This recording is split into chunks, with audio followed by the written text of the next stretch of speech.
తాత బాగున్నావా? ఎలా ఉంది ఇప్పుడు ఆపరేషన్ చేసిన తర్వాత? ఆయాసం ఉందా? గుండె నొప్పి కానీ ఆయాసం? నడుస్తున్నావు బాగానే? నీ పని నువ్వు చేసుకుంటున్నావా? ఇది పేషెంట్ అండి 20 injection vaccine corona disease triple vessel disease. Patient వచ్చింది 20% ఈఎఫ్ ఇంజెక్షన్ వ్యాక్సిన్కి వచ్చాడు. బట్ ఏ హాస్పిటల్ ఎక్కడ ఆపరేషన్ అనేది చేయనన్నారు.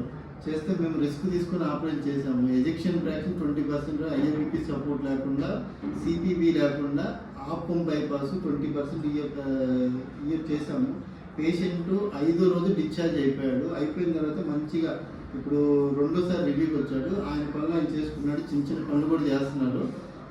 ఇలా పేషెంట్ మాకు సహకరించినందుకు పేషెంట్కి, పేషెంట్ అటెండర్కి ఎంతో ధన్యవాదాలు చెప్పుకుంటూ తెలియజేస్తున్నాము. చెప్పండి. చెప్పుకోవాలి. గుంటూరు మొత్తం తిరిగినా కానీ హాస్పిటల్లో మాత్రం చేయమన్నారు. ఆపరేషన్ ఆదిత్య హాస్పిటల్కి వచ్చినాక ఓగి సార్ చేసిండు ఆపరేషన్. నేను బతకోవడానికి భయపడి ఏడ్చిన అందరిని తెలుసుకొచ్చుకున్నాను. 4కి పోయినాడు, 9 వచ్చిండు. ఆయన పనులు అన్నీ చేసుకుంటుండే ఆయన బాగా ఉంటాడు. వందనాలయ్యా.